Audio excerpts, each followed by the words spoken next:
గొప్పగా అద్భుతంగా ప్రజలందరూ మెచ్చుకునే విధంగా తెలంగాణనే కాకుండా ఆంధ్రప్రదేశ్, పక్క రాష్ట్రాల మహారాష్ట్ర కానీ, కర్ణాటక కానీ, ఒరిస్సా కానీ, ఛత్తీస్గఢ్ కానీ ప్రతి ఒక్కళ్ళు తెలంగాణ ఈ 30 రోజుల పరిపాలన గురించి చెప్పుకుంటున్న ఈ తరుణంలో నిన్న మాజీ మంత్రి హరీష్ రావు గారు టీఆర్ఎస్ నాయకులు నిన్న మాట్లాడుతూ ఏదేదో మాటలు ఎంత భయంకరంగా అంటే ఒక మనిషి అసూయ పీక్స్కి వెళ్ళిపోతే ఎట్లుంటుంది, ఒక కుళ్ళుబోత్తనం ఎట్లుంటుంది, ఒక తట్టుకోలేనితనం ఎట్లుంటుంది అంటే ఆయన ప్రెస్ మీట్ ఒకరోజు హరీష్ రావు గారు పెడతారు, ఒకరోజు కేటీ రామారావు గారు పెడతారు, ఇంకో రోజు గ్యాప్ ఇచ్చి కవిత గారు పెడతారు. వీళ్ళు ముగ్గురే ప్రెస్ మీట్లు కూడా పెట్టేది.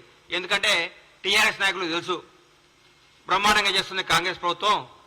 గౌరవనీయులు మన ముఖ్యమంత్రి, యువకులు, ఫైర్ బ్రాండ్ శ్రీ రేవంత్ రెడ్డి గారి నేతృత్వంలో కాంగ్రెస్ పార్టీ, కాంగ్రెస్ మంత్రులందరూ అద్భుతంగా ప్రగతి పదం వైపు దూసుకుపోతూ తెలంగాణ రాష్ట్రాన్ని పేరుని, ఖ్యాతిని, వాణిని భారతదేశం మొత్తం వినిపించే విధంగా చేస్తున్నందుకు ఈ రోజు భారతదేశం కూడా మన తెలంగాణ రాష్ట్రం గురించి చెప్పుకుంటాను. ఈ తరుణంలో నేను హరీష్ రావు గారు అంటారు 100 రోజుల తర్వాత ఇలా పప్పులు ఉడకమన్నాడు. నేను చెప్తున్నా హరీష్ రావు గారు 100 రోజుల తర్వాత కాంగ్రెస్ ప్రభుత్వం బిర్యానీ ఉడుకుతుంది, చికెన్ ఉడుకుతుంది, గుడ్లు ఉడుకుతాయి, అన్నీ ఉడుకుతాయి.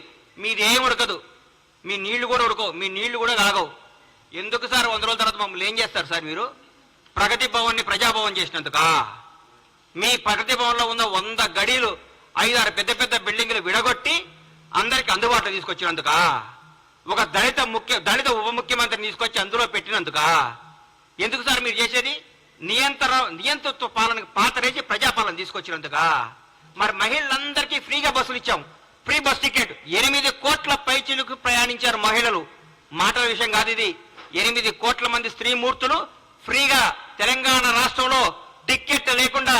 అందరూ అనుకుంటున్నారు నిన్న అన్న ఈ నెల నాకు 1300 మిగిలినాయి, ఈ నెల 1500 మిగిలినాయి, ఈ నెల 1600 మిగిలినాయి, ఈ 1600 తీసుకపోయి చిట్టి కట్టుకుంటాంది మా ఇంట్లో. పాపం మా ఇంట్లో పనిచేసే ఒక అమ్మాయి. నాకు చాలా ఆనందం అనిపించింది. ఇది ప్రజాపాలన అంటే, ఇది ప్రజా ప్రభుత్వం అంటే. 10 లక్షల రూపాయలు మేము ఆరోగ్య బీమా కింద పంపించినందుక మీరు ఏం చేస్తారు సార్?